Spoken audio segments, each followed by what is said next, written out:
Ya, empieza a grabar. Bueno, la verdad que es un gusto poder hablar de Gino Germani y su enorme influencia en el pensamiento social de muchos de nosotros, quienes estuvimos en esa generación, ¿verdad?, de los años 60. Y en mi caso, que es bastante particular, esa influencia se ejerció a pesar de que yo no fui admitido a estudiar sociología en la Universidad de Buenos Aires. Por una de esas irracionalidades que había, y que creo que ahora las han removido, como yo terminé mi carrera secundaria como perito mercantil, la Facultad de Filosofía no me consideró suficientemente formado como para ingresar a estudiar sociología en la Universidad de Buenos Aires, siendo que había hecho toda mi carrera como estudiante de primaria y secundaria en la escuela pública. Así que no tuve más remedio que empezar mis estudios de sociología en la Universidad Católica, como una formalidad que tenía que cumplir, porque para ingresar a la Universidad de Buenos Aires y estudiar sociología con Germani, que era la figura gran importante, la más importante de ese momento, tenía que rendir 12 materias de equivalencia, 12 en total en el Colegio Nacional de Buenos Aires. Para mí era un objetivo absolutamente inalcanzable, dadas las limitaciones económicas de mi familia, la imposibilidad de pagar profesor que me enseñara latín, griego y todas esas cosas que se exigían en aquel momento. Pero de todas maneras me las ingenié para tomar los cursos de Germani en la universidad, en el departamento de sociología. Primero se hacían ahí en Florida 656 y después la facultad se mudó, ¿verdad? Tuvo diferentes escenarios y la verdad que disfruté mucho los cursos que él hizo. Germani fue un gran innovador, fundó esa carrera, ni bien termina el gobierno peronista con la mal llamada Revolución Libertadora, Revolución Fusiladora es la expresión más correcta, ¿verdad?, luchando en contra de elementos muy tradicionales que estaban enquistados sobre todo en la Facultad de Filosofía y Letras. Un nacionalismo católico absolutamente anacrónico, anticientífico, reaccionario inclusive, que estaba ya como al acecho, alarmado ante el Concilio Vaticano II que había convocado Juan XXIII en Roma, los incipientes avances de la teología de la liberación, y toda esa gente se opuso durante mucho tiempo a que en la Facultad de Filosofía se enseñara sociología. Sociología era considerada prácticamente equivalente a socialismo o comunismo o marxismo, ¿verdad? Y por supuesto Gino Germani era considerado un agente de la Unión Soviética. Esa es la visión que tenían estos grupos retrógradas, verdaderos trogloditas que desgraciadamente bajo el gobierno peronista se enseñorearon de la Facultad de Filosofía y Letras. O sea que Gino tuvo que dar ahí una batalla tremenda, ¿verdad? Y por eso recién cuando la universidad se recrea después de la caída del peronismo, con Romero como rector, y viene toda una serie de oleadas de reformas muy importantes en el terreno de la ciencia, no solo las humanidades, ahí se crea el instituto, el departamento de sociología, y bueno, creo que a partir de ese momento cambia radicalmente la sociología en la Argentina. Antes estaba en manos de un sociólogo cordobés, Alfredo Poviña, que no era malo, la historia ha sido injusta con él. Poviña no era un reaccionario, tampoco era uno de estos católicos como por ejemplo Fernando Arturo Cuevillas. Cuevillas, que era un tipo, era más bien fascistoide, por no decir un facho, que es una expresión desagradable en un medio académico, o inapropiada, y Cuevillas tenía mucha más importancia acá, y en la ciudad de Buenos Aires Poviña era más bien de Córdoba, su influencia en Córdoba y en Tucumán, ¿verdad? Pero bueno, lentamente la calidad de Germani, sus estudios, su influencia se dejaron sentir, y él evidentemente revolucionó los estudios sociológicos en la Argentina. Obviamente Germani era un pensador como todos, con sus contradicciones. Yo no conozco un pensador lineal que careciera de contradicciones, pero tengo que reconocer varias cosas, ¿verdad? En primer lugar, la enorme amplitud que tuvo Germani para acoger y darle espacio a gente que no pensaba necesariamente como él. ¿Él qué era, Gino Germani? Bueno, primero Gino Germani había estado preso en Italia, ¿verdad?, por su militancia antifascista. Entonces, eso no es un dato menor. En un ambiente como el que había en la Argentina en los años 50, 55, 60, era un antecedente muy importante. Pero él, en ese sentido, concibió la creación de la carrera como un espacio muy amplio. Ahí tenía gente como, por ejemplo, Norberto Rodríguez Bustamante, que hoy diríamos que es sería un rawlsiano, un liberal igualitarista, ¿verdad? Una especie así, o un socialdemócrata, pero con un anclaje muy firme en la tradición liberal. Y ahí tuvo su lugar y Gino lo defendió, como defendió a José Luis de Isma, por ejemplo, que venía del ambiente ya de la derecha católica, educado en España en la época del franquismo. No era franquista, sería un error decir eso, ¿verdad? Ima, pero era un investigador muy serio en lo suyo, ¿verdad? Produjo varios libros y estaba ahí permanentemente en el instituto y enseñando clases, y Germani no ejercía ningún tipo de vigilancia epistemológica, sociológica, teórica con ninguno de ellos. Después tenías gente como Torcuato Di Tella, que venía de una tradición socialdemócrata, laborista inglés, había estado en Inglaterra en muchos años y estaba formado en la versión más radical del laborismo inglés. Jorge Graciarena, que era otro personaje notable, muy agudo, una gran persona también Jorge, ¿no es cierto?, que venía una tradición muy antiperonista, democrática, pero con esas contradicciones propias de aquella época, ¿verdad? Creía en una democracia social, pero había luchado fuertemente contra el peronismo, tenía una concepción errónea, el peronismo como fascismo. Germani fue modificando eso, después me refiero a aquello. Y había un cúmulo de jóvenes, ¿verdad?, entre los cuales sobresalían Miguel Murmis, de una formación marxista, el mismo Pepe Nun, aunque estaba un poquito más en la periferia, pero también bajo la órbita y la protección que Germani le daba a toda esta gente.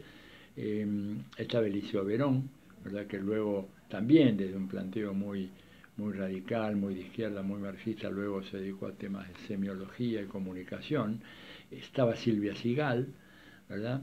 Y uno de los primer alumnos que se gradúa en el departamento de sociología de la UBA fue Lito Marín, Juan Carlos Lito Marín, con un análisis marxista, etc. La verdad que Germani, me acuerdo yo en sus clases, uno también estaba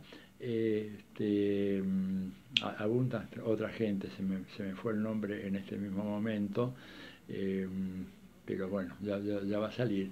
Y él era notable, digamos, la amplitud que había en esas discusiones, y por supuesto las discusiones eran muy fuertes. Y a Germani, digamos, sobre todo los más jóvenes, los criticaban de una manera tremenda. Lo acusaban de muchas cosas, de ser un agente del imperialismo, de difundir las teorías parsonianas en la Argentina y que él no tenía en cuenta las enseñanzas del marxismo, pero lo cierto es que dejaba que otros enseñaran el marxismo, ¿verdad? No había ningún obstáculo en ese sentido. Y realmente yo creo que él, con toda su teoría de la modernización, abre un espacio de discusión muy fuerte, errado a mi manera de ver, lo vimos un poco más tarde nosotros, ¿verdad? Al principio nos causó mucha impresión.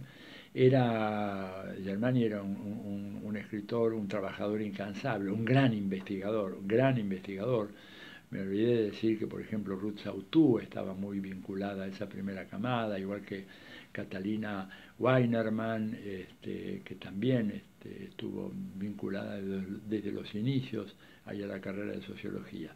Y él con una insistencia muy fuerte en el rigor metodológico, ¿no es cierto?, en la línea del positivismo, del empirismo, digamos, norteamericano, que hay que entenderlo como una lucha en contra de las filosofías mal llamadas espiritualistas, de raigambre católica o fascista directamente, que predominaban en ese momento en la Facultad de Filosofía, y que a mí me parece que eran evidentemente enemigos reales, muy fuertes. Germani en ese sentido yo creo que hizo pegar un salto en los estudios sociales en la Argentina, alentó a toda esta gente, les dio un espacio muy grande y nos equivocó en un punto donde muchos se equivocaron, ¿verdad? Y me refiero, por ejemplo, a la interpretación sobre los orígenes del peronismo. Portantiero, por ejemplo, llega un poquito después a ese lote, ¿no es cierto? Y creo en ese sentido que cuando él discutía sobre el tema con gente que, algunos de izquierda y otros de la versión más liberal, que tendían a identificar el peronismo como un fascismo, él fue muy claro en decir que el peronismo no era un fascismo y estableció una distinción que es válida todavía hoy para el análisis actual de la coyuntura argentina 2019, y es que una cosa es la dirigencia, ¿verdad? Decía Gino, y otra cosa es la base social. Que en la dirigencia del peronismo del 45, en los primeros años, hubiera tipos personas que correspondían claramente a un ideario fascista, no hay la menor duda. Pero lo que él insistía era en el carácter sociológico del peronismo. Y creo que fue uno de los primeros autores que logró captar esa realidad, dándole, ¿verdad?, un contenido que él decía claramente era diferente al que tenía el fascismo originario. Y él lo decía, y me acuerdo que me lo conversó más de una vez, ¿verdad? Él no era muy grande, ¿verdad?, cuando se produce la marcha sobre Roma. Germani nació en 1911. La marcha sobre Roma fue en 1922, tenía apenas 11 años, pero su padre lo llevó y él vio lo que fue la marcha sobre Roma de chico, ¿se acuerda? 11 años, era un chico muy despierto, obviamente, ahí en Roma. Y cuando él vio, porque él estuvo el 17 de octubre del 45, estuvo en la Plaza de Mayo, es decir, no es que le contaron la película, él la vio, estuvo ahí, y a mí siempre me decían, no tenía absolutamente nada que ver, dice, la marcha sobre Roma fue una cosa militarizada, venían marchando como si fuera un ejército uniformado, etcétera. Lo otro era una irrupción plebeya, ¿verdad? Diría hoy, por ejemplo, García Linera, totalmente descontrolada, desorganizada, sin claros liderazgos, ¿verdad?, muy confusa, tumultuosa, nada que ver. Y además la composición social. Los de Roma era realmente esa pequeña burguesía italiana atemorizada ante los resultados de la guerra, las crisis de la posguerra y lo que significaba, digamos, la irrupción con fuerza de los socialistas y los comunistas. En cambio, acá en la Argentina no había nada de ese tipo, la composición social era completamente diferente y los sectores medios, las capas medias, claramente se pusieron en contra de aquel fenómeno. Bueno, yo creo que es un acto de justicia reconocerle a Germani eso, así como reconocer un punto que siempre nos llamó la atención, y es que había en Germani una especie de dualidad. Por una parte, sobre todo en aquella época, hablo de la época argentina, porque luego viene la época de Harvard y más tarde la de Italia. En la época del Germani en Argentina, él se va a fines del 66, cuando ya la situación era intolerable, la persecución del régimen de Onganía era muy fuerte, no solo contra Germani, sino contra mucha gente que estábamos un poco rodeando a Germani. Yo en ese momento ya, después del año 64, 65, me vinculo muy estrechamente con su proyecto, ¿verdad? Primero a través de la Fundación Bariloche, luego el Instituto Di Tella, y la persecución que Germani sufría era muy fuerte, atacado en los medios públicos permanentemente. Básicamente era una especie de agente soviético, agente comunista en la cultura argentina. Y bueno, eso de alguna manera lo motivó a irse. Pero bueno, en esa fase de Germani en la Argentina, lo que era notable era, por una parte, el modelo teórico que él utilizaba, que era básicamente el modelo del estructural funcionalismo norteamericano, aunque él conocía muy bien la literatura marxista. No era un marxólogo, ¿verdad? Pero sí era un tipo que había conocido los textos fundamentales de Marx, no solamente de Marx, de Engels, de Gramsci. Él a Gramsci lo conocía muy bien, ¿verdad? Y eso me parece que es un dato muy significativo.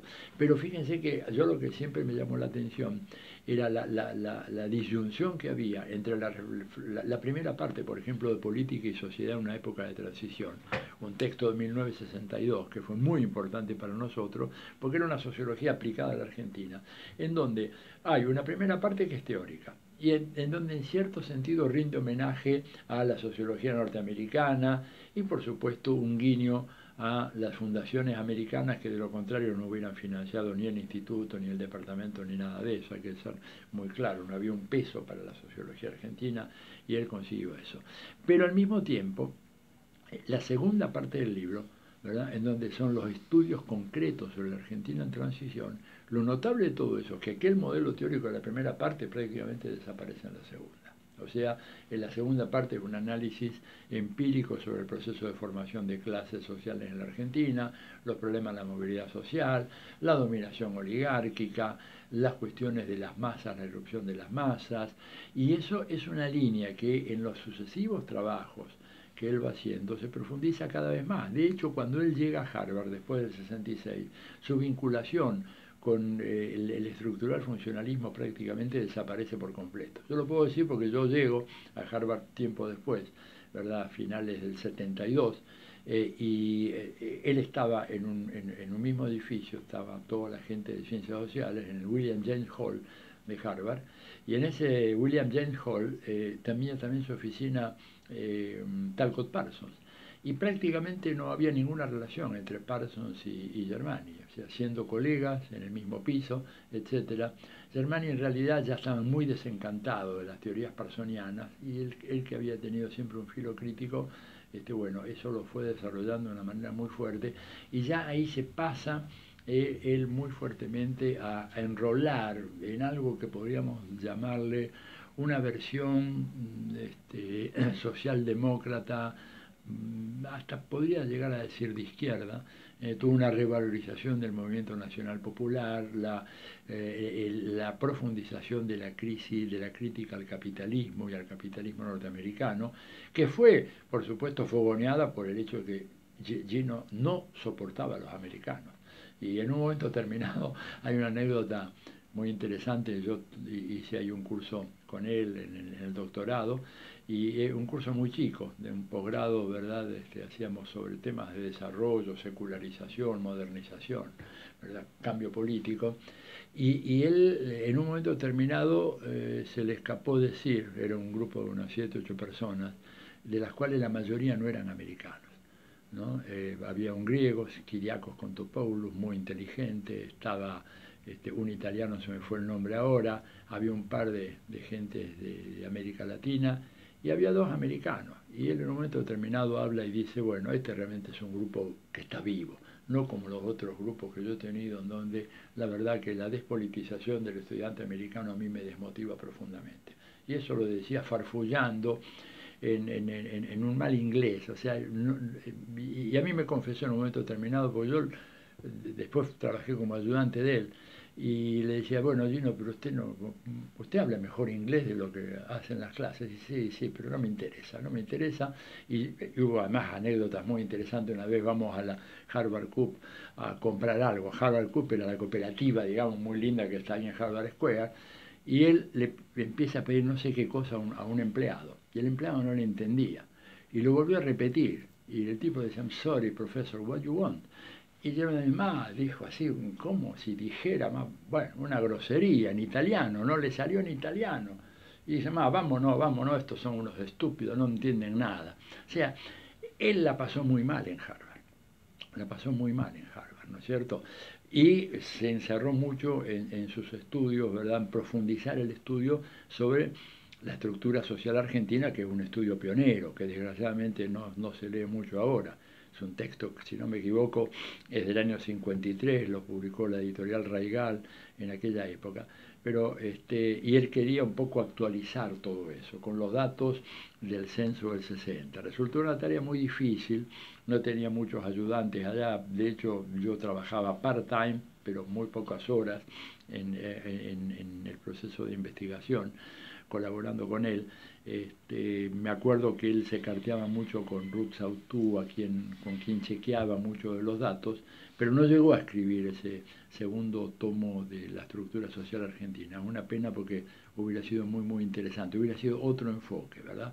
Y ahora que digo todo esto, no me puedo olvidar de la enorme tarea que hizo Germani también como asesor de la editorial Paidós, en promover junto con Enrique Butelman la modernización de la literatura sociológica que existía en la Argentina. Ese fondo editorial de Paidós fue muy importante para todos nosotros, y creo que, bueno, Germani ahí tuvo un papel decisivo para hacernos conocer a toda una serie de autores que, bueno, en Argentina en aquella época no llegaban, es decir, se estudiaban en algunas cátedras Ortega y Gasset, ¿verdad? O algunos otros autores, y eso de alguna manera importante también ponerlo en su haber, junto con la tolerancia que tuvo con gente que después lo criticó muy acerbamente. Ahora, lo que es interesante es que muchos de sus más acerbos críticos luego terminaron en la derecha. Esto es interesante, una reivindicación que yo quiero hacer de Germani, porque algunos de los que lo criticaban por izquierda, duras críticas, yo te digo, recuerdo del año 62, un seminario internacional que se hizo en donde, qué sé yo, entre Eliseo Verón, Miguel Murmi, etcétera, le pegaron a Germani, digamos, acusándolo de positivista, de empirista, de pro-norteamericano, de que él, realmente su propuesta de tener una sociología científica equivalía, digamos, a algo así como a una prescindencia ante el conflicto de clase, y que él no tomaba partido y que todos sus análisis eran análisis de carácter ideológico y de derecha, a lo cual le respondía, bueno, muy bien, la tasa de evolución de la población urbana según los censos de 1869 a 1960 es esta, dígame dónde está la ideología ahí. Entonces, bueno, había, y él defendía muy ardorosamente, lo que a mí me sirvió mucho para que enrolarme en un marxismo fuertemente orientado hacia la investigación empírica y muy sospechoso de la especulación pseudofilosófica, en la cual después cayó una buena parte del marxismo y que Perry Anderson recoge en su libro, ¿verdad? No me acuerdo el título ahora. El Alzheimer está haciéndome estragos. El libro de Perry del 76, bueno, no me acuerdo el título, después ustedes los Hola, podrán. Susana. Sí, no me acuerdo exactamente, porque además lo leí en inglés y no me acuerdo muy bien, pero él habla ahí, es donde fundamenta toda la teorización sobre el marxismo académico, ¿verdad? El marxismo académico, el marxismo filosófico, un marxismo que deja de lado el análisis concreto de la realidad concreta y se convierte en un campo de la especulación filosófica. Consideraciones sobre el marxismo occidental. Ahí está el título exacto del libro de Perry Anderson. Lo que pasa es que yo lo leí en inglés, tenía otro nombre que no sé si era Western Marxism, y ahí entre eso y todo lo demás, bueno, pero ese era el Consideraciones sobre el marxismo occidental. Y ahí él demuestra cómo tuvo una deriva hacia la filosofía, una filosofía especulativa, desvinculada totalmente de la necesidad de cambiar el mundo, de que la filosofía fuese un arma de la revolución. Digo, a mí este rigor de Germani y esta vocación de estar permanentemente encima de la construcción del dato, no de decir que los datos están ahí, sino que uno los tiene que construir, creo que fue una de las grandes herencias que recibí de él. Y digo, la última etapa de su vida, que Harvard y después Italia, en Italia lo ningunearon de una manera realmente repugnante. Él tendría que haber sido recibido con todos los honores en Italia, pero lo recibieron muy mal y solamente pudo enseñar en la Universidad de Nápoli, ¿no es cierto? Y no sé si en alguna otra, incluso más chica, a pesar de tener una amistad con algunas personalidades de la vida académica italiana, pero las pequeñas rencillas, los odios, la venganza, no le perdonaban haber sido un gran profesor en Harvard, un hombre que tuvo ahí una figuración muy, muy importante, haber sido un gran promotor de la sociología latinoamericana, no nos podemos olvidar de eso. Germani fue de alguna manera un propulsor de los estudios comparativos y de América Latina. Digo yo, mi vocación latinoamericana en gran medida se origina también en esa